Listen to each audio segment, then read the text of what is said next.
Hey everybody, this is Elle Nagy from the Direction You Empowerment Dynasty, and you're listening to the Unapologetic Woman Podcast, the show for female leaders who love to live their legacies unleashed, unlimited, and unafraid.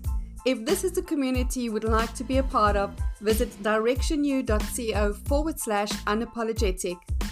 Today we're talking about the internal game with Carole Issa. Carole is the founder of Leadership Activators. As a former sound engineer turned professional executive coach, she specializes in leadership and communication and is the host of the Leadership Activators podcast. Carole is the creator of the Active Leader Pathway, which has been specifically designed to help business owners and team managers go from just managing people to becoming active leaders. She has been invited as a keynote speaker nationally and internationally to share her experience in leadership, emotional intelligence, and entrepreneurship. For the past 7 years, her mission has been to give emerging leaders access to the best tools to help them build more confidence so they have more influence and create more impact. Thanks so much for joining us. This is Carole Issa. So, I always kind of go, where do we have to start this conversation? Especially because I already have a relationship with every single woman that comes onto the podcast. And so it always kind of feels a little strange in the beginning until we get into the flow of it to, well, should this be really formal or should we just go for it or whatever the case might be? And I think our relationship wasn't just go for it from the first conversation, because we came across each other in a networking meeting and then we were like, need coffee. And the coffee, Yeah. It's like, you're cool human, need more of this. So thank you so much for being on this podcast. I really appreciate it, Carole. And yeah, how do you recall our first meeting? That would be interesting. Yeah, well, thank you so much first, Elle, for inviting me to join you on your podcast. I'm thrilled to be here and I'm so looking forward to diving deep into each other's world. Obviously, it's going to be an awesome conversation, I can imagine. So we actually first met, when we were at the networking event and I was presenting about public speaking or something like that from memory.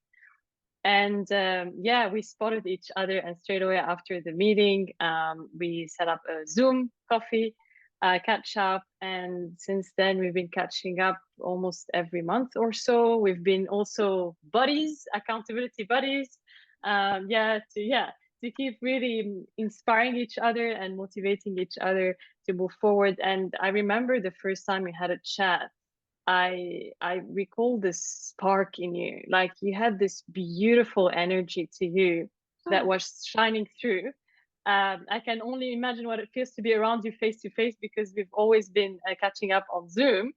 It's amazing how still, although it was online, I could feel that beautiful energy that you were reflecting, and it shines through your work. And I absolutely love and admire the message that you're putting out there. And how is it that you are standing out without being unapologetically, let's put it this way, and you keep pushing through, and you know that you're attracting amazing people in your life and amazing clients that you keep on serving and helping, and I absolutely admire this about you.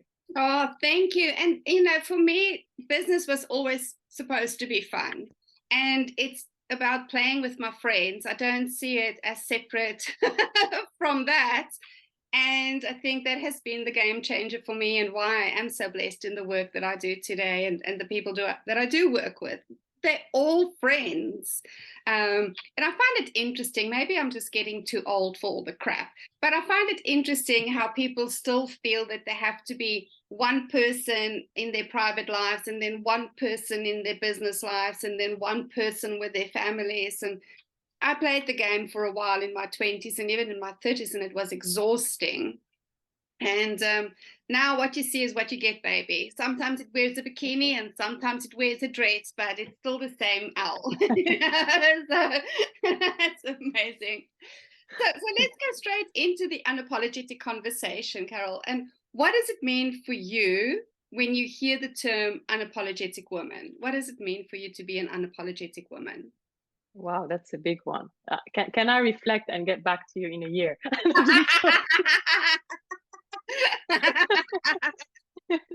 It's funny because yesterday, I'll come back to your question. So sorry, sometimes I might drift off a little bit.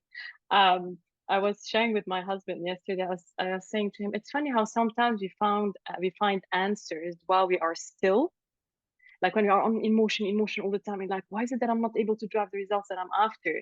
And then we swing into stillness, and then we find the answer there.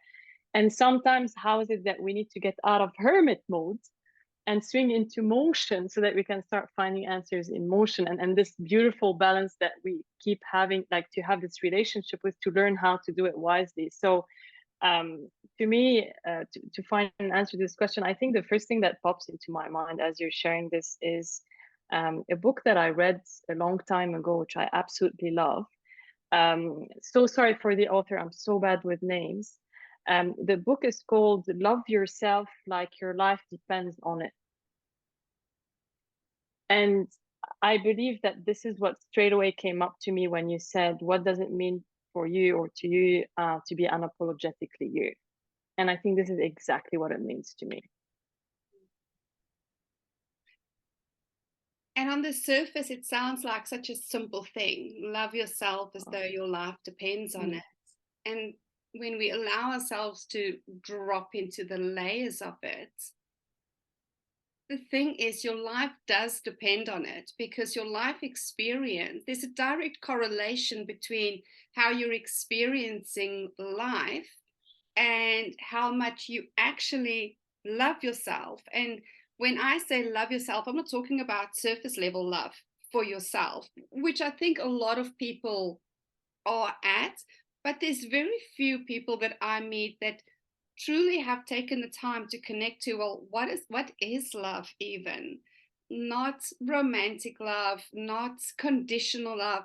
What is true essence of love, as in unconditional love?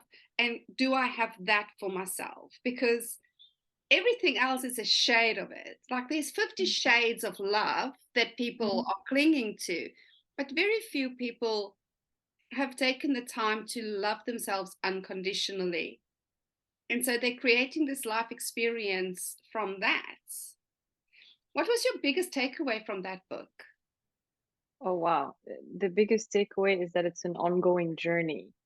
And I think it never ends. And that's the beauty of it, because there are so many layers that we keep peeling, provided that we maintain the courage needed to do so. So, funny enough, at the beginning of my journey, like tapping into the world of psychology, spirituality, the meaning of life, why we're here, what is it that am I here? What is it I'm meant to do? How is it that I'm going to create impact beyond me, like going beyond the conversation, what's going on for me?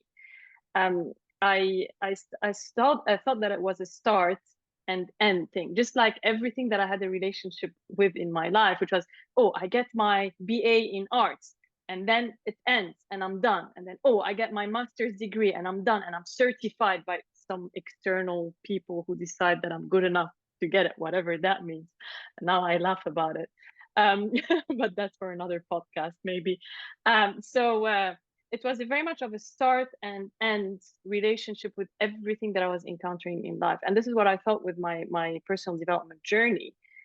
And as I started to walk on this journey, I realized how deep it was, how much courage it needed, and how it felt exactly the same way every single time I was looking to elevate or to upgrade my world.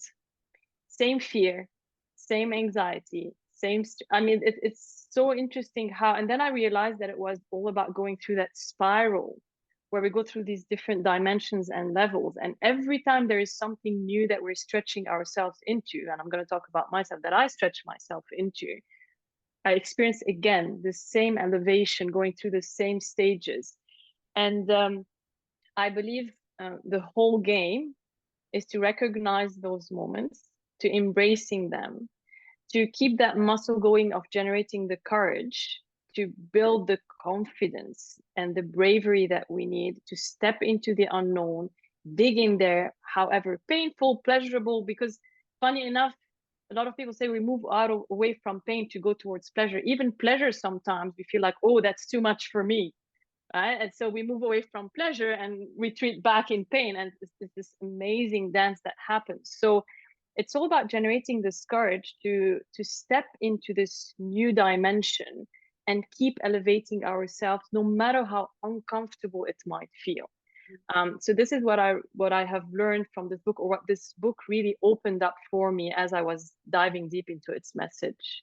I love that. And I remember my conversation with Toby Miles. She was one of the very first women that I interviewed. We were also talking about the spiral of becoming unapologetic, because we keep on going through life experiences where we get a little bit knocked off kilter again, and then we have to choose to come back. It's always a choice. It's always a choice to continue moving upwards and forwards, when, quite frankly, most of society wants us to remain the same, wants us to be the known for them. And again, this is something that I speak out against all of the time, because if you still know me from what you see on social media, for instance, year after year after year, I'm not being true to me, because it means I'm stagnant so that you will know, like, and trust me for some reason. I actually do want to play devil's advocate and go and be a trigger for people a little bit, with their higher education certification. And look, I'm certified with the best of them, right? And I do believe that there's a place for, and I almost wanted to go back to the old apprenticeship of studying with a master. And I know it's not necessarily realistic in today's society with how many people we have now. But for me, studying with the masters of old was such a personal journey and sacred, where the master would meet the apprentice where they are at all of the time. And it was a discovery of how to become the artist from who you already are, not how to do life or how things are, and you have to fit into the mold. And I experienced that with my kids. So I breezed through all of my education, because I figured out from a very young age that it was really not about how intelligent you are, but how quickly you could regurgitate what they wanted to say. I can regurgitate with the best of them, baby. So I had to play a game for myself to get through everything. But a lot of high achievers especially feel that they have to receive that external validation of, now you are enough, now you are good enough. Ching ching, you've got your little stamp of approval. Yeah. And then you always thought that that would be the moment, only to get on the other side and go, oh crap, but I actually know nothing. I know, I passed, I did everything they said, and I still don't feel enough. I still don't feel good enough, and I actually still know nothing. What is your experience of that entire process? Wow. Okay. So I would say one thing for sure is that whether it's with me or the clients I work with, people I have had deep conversations with about their life and their journey, which I absolutely am really fascinated about, is that there is this underlying theme of being addicted, if I dare to say, using this word, to certainty. And it's in our wiring. Whether we like it or not, we human beings long for certainty.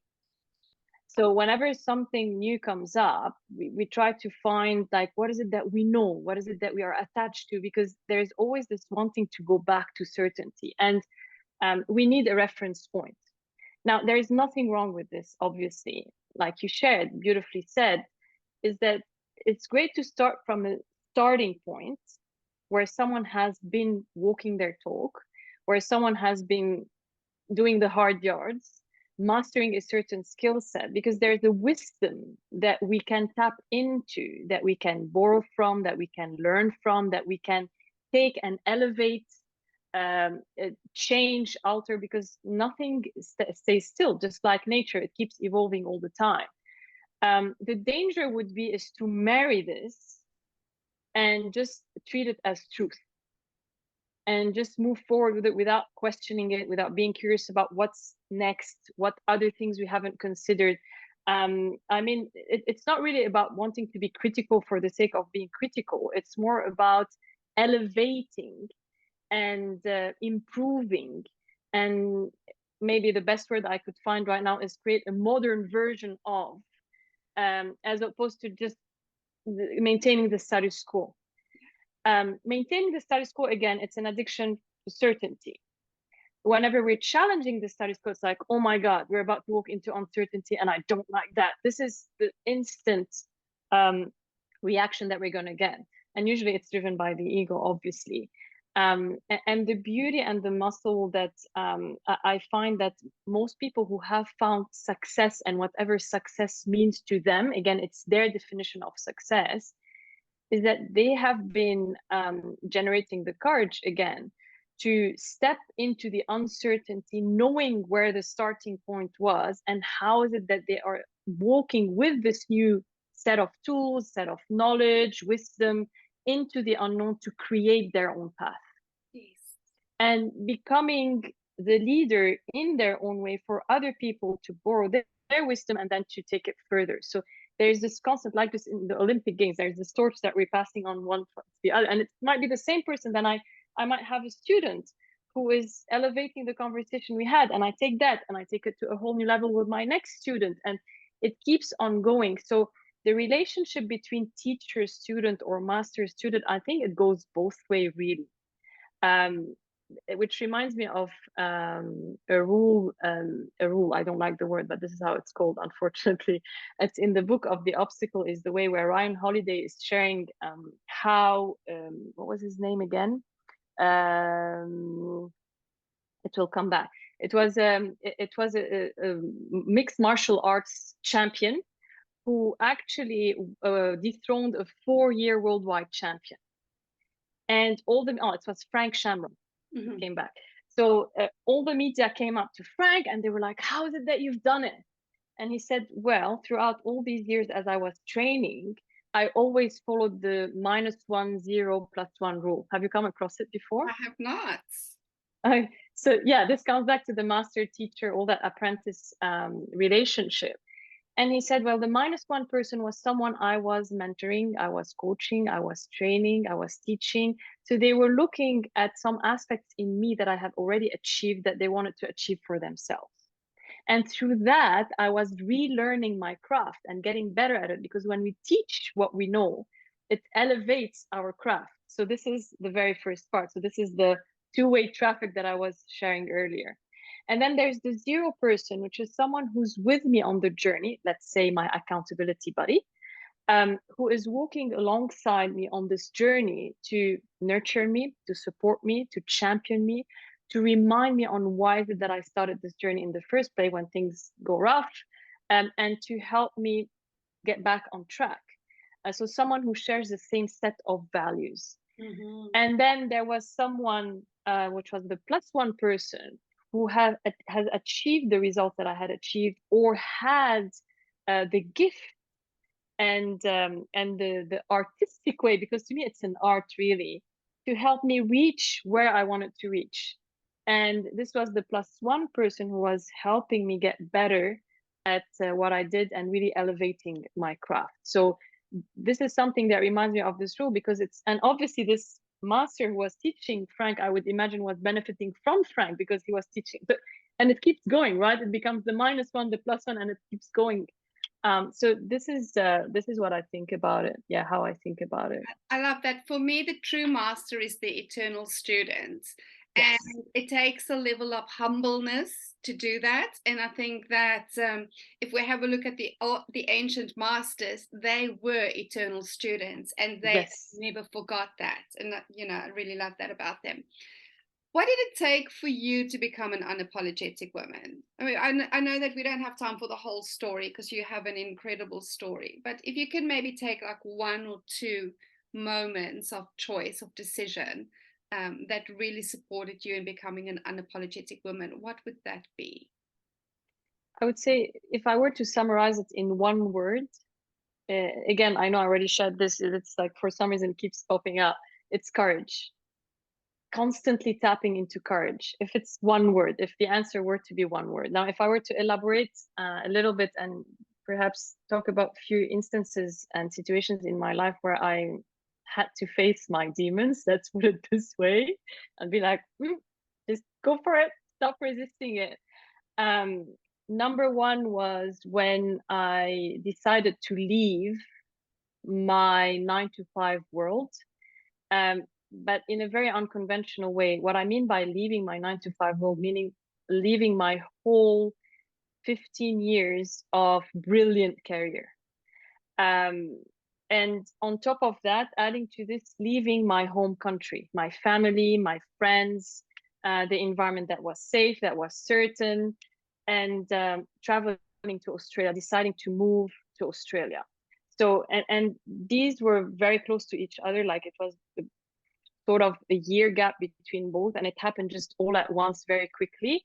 And it was about either embrace it and teleport yourself to the other side and just trust yourself that you're going to be fine and you're going to be able to handle it, although it was a massive question mark. I had no idea what was on the other side.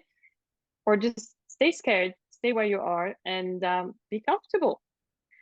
And obviously at the time, I'm not sure what happened, to be honest with you, but I felt inside of me something opening up, like some sort of new skill, or maybe it's scientific, it's a neurological pathway. I have no idea what it is, but something was like, go for it, you can do it. And this is when I'm like, okay, I'm just gonna listen to that voice, whatever that voice is, and I'm gonna trust it.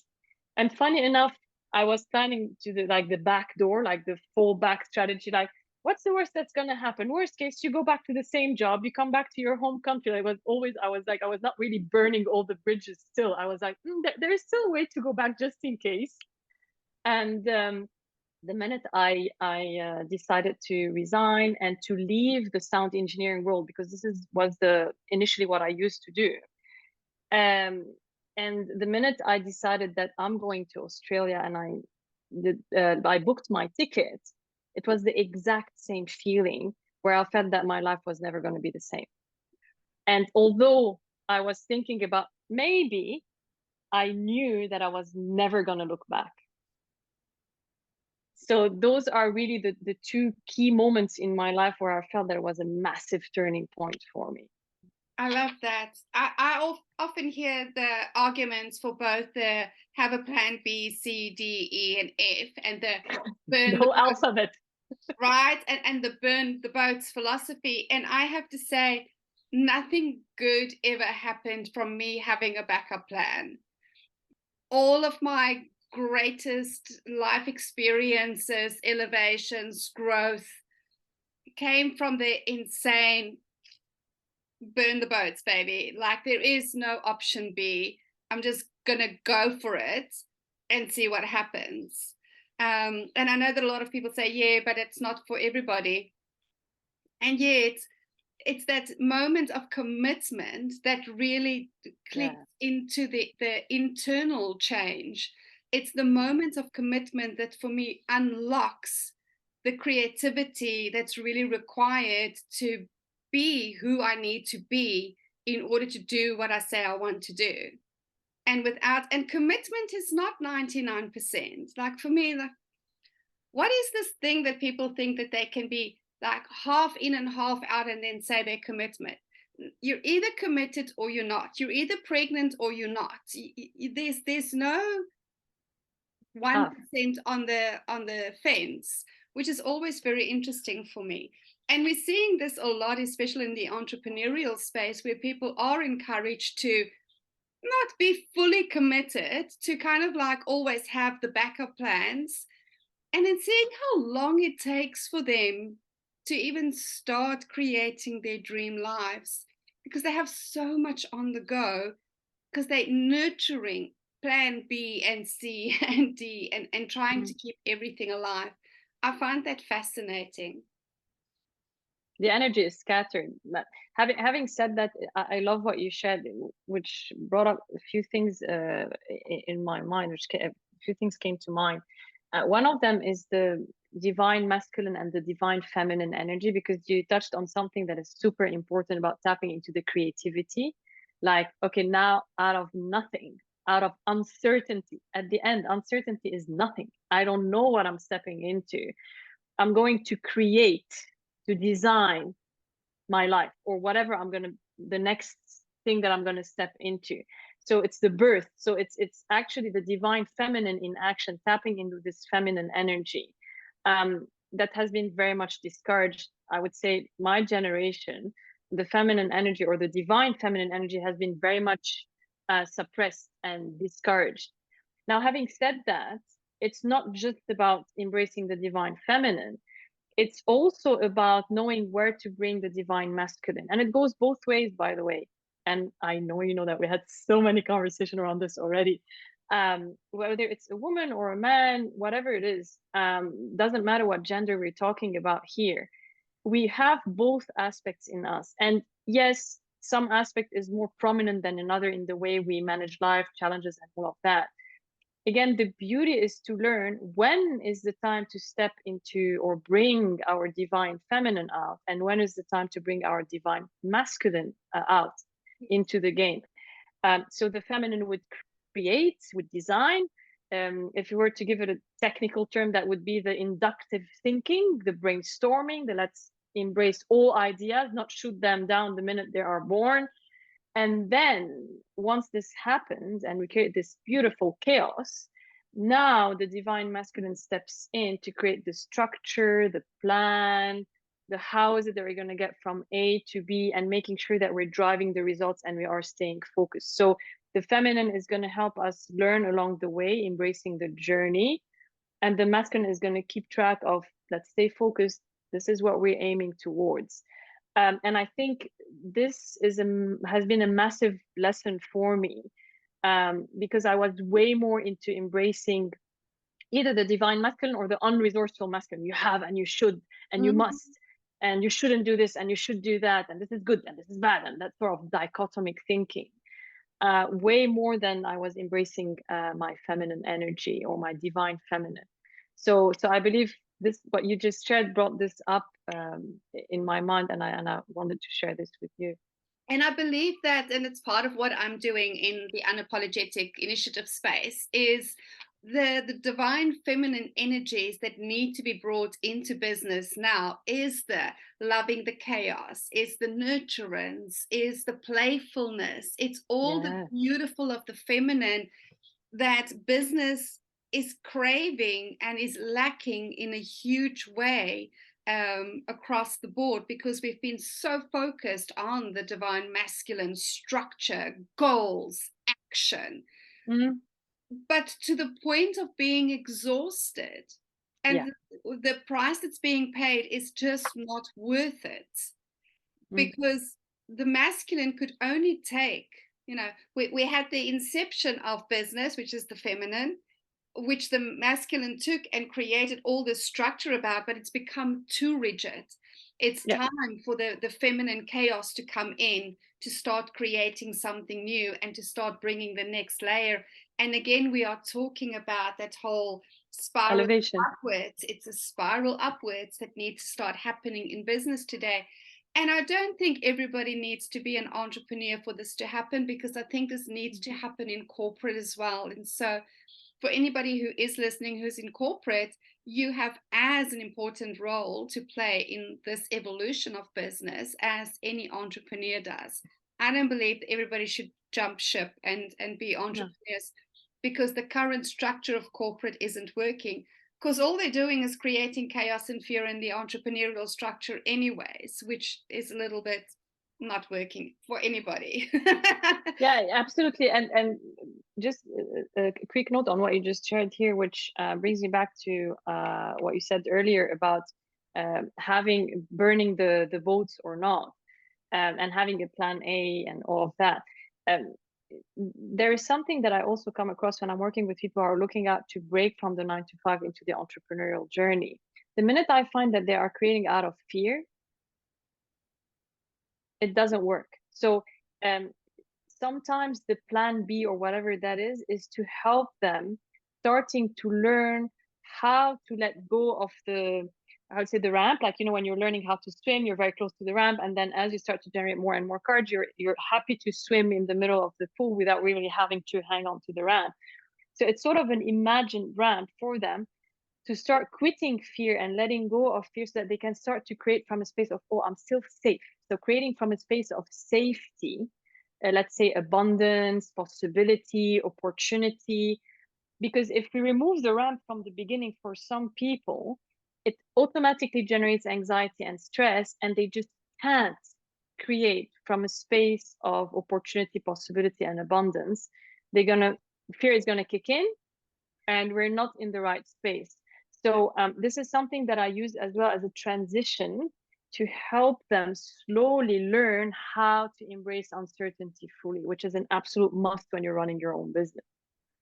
Absolutely. And so for me, again, it's a case of why are you choosing to be an entrepreneur at the end of the day? Why are you choosing to open up your own business? And I almost feel like a lot of people do it because they don't want to be in corporate anymore, but they haven't figured out what they do want. And so that is, they're jumping ship out of fear, landing in the water, still in fear, and then wondering why they're drowning around instead of kind of going, oh, and I remember, but it doesn't have to take long, right? I just kind of knew, okay, it's time for me to do my own thing. And I made the decision, I quit, and the next day I was an entrepreneur.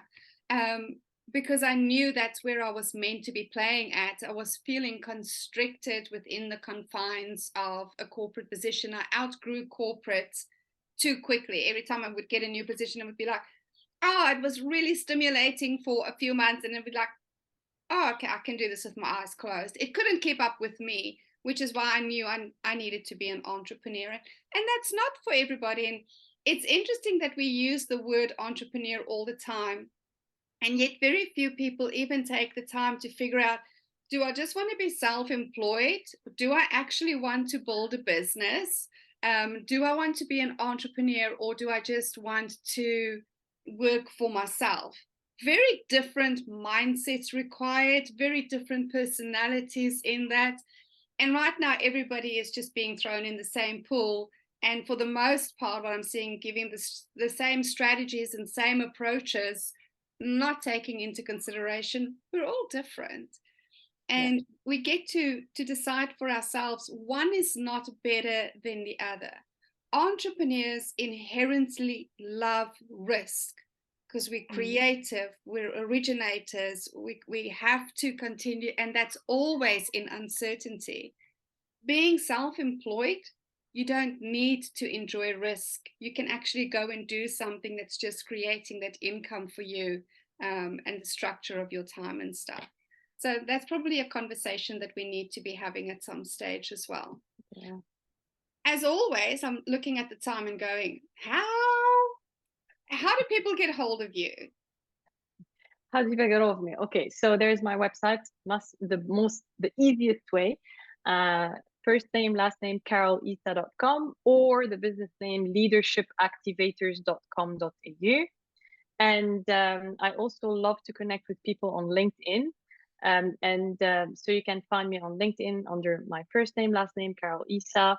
And I could share also the link with you, Elle, if you want to post it on the podcast page.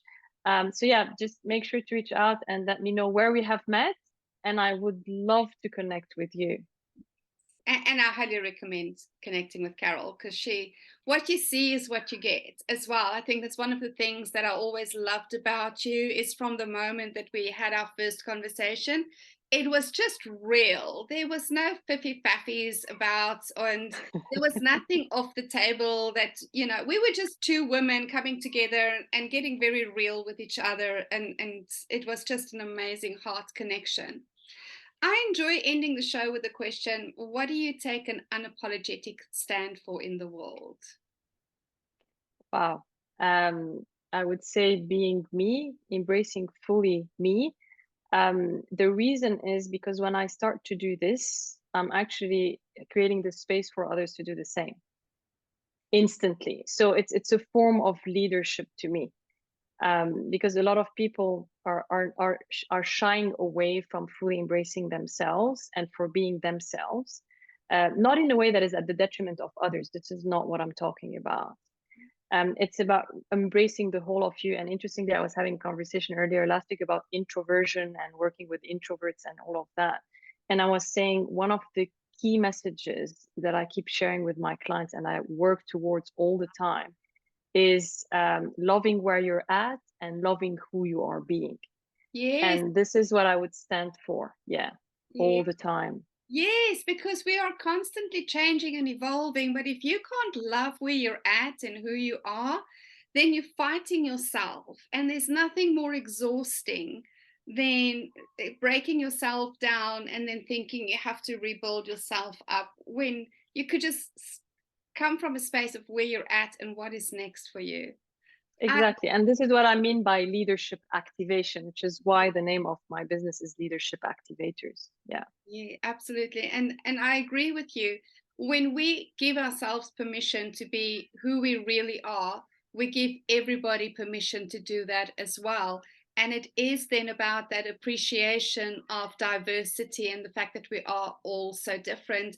And we don't need other people to change themselves for us either.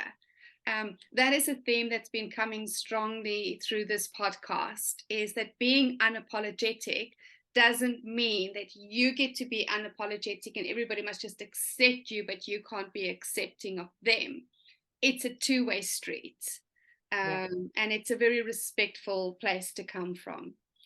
Carole, darling, this has been amazing. Thank you so much for this conversation. I really appreciate it. To all our listeners, thank you again for sharing your time with us today. And if you're an unapologetic woman that have a story to share and that has a gift to share, then reach out to me, elle@directionu.co, and let's have that conversation. Maybe your voice needs to be on this podcast as well. And of course, as always, we get to live our legacies unleashed, unlimited, and unafraid. Cheers.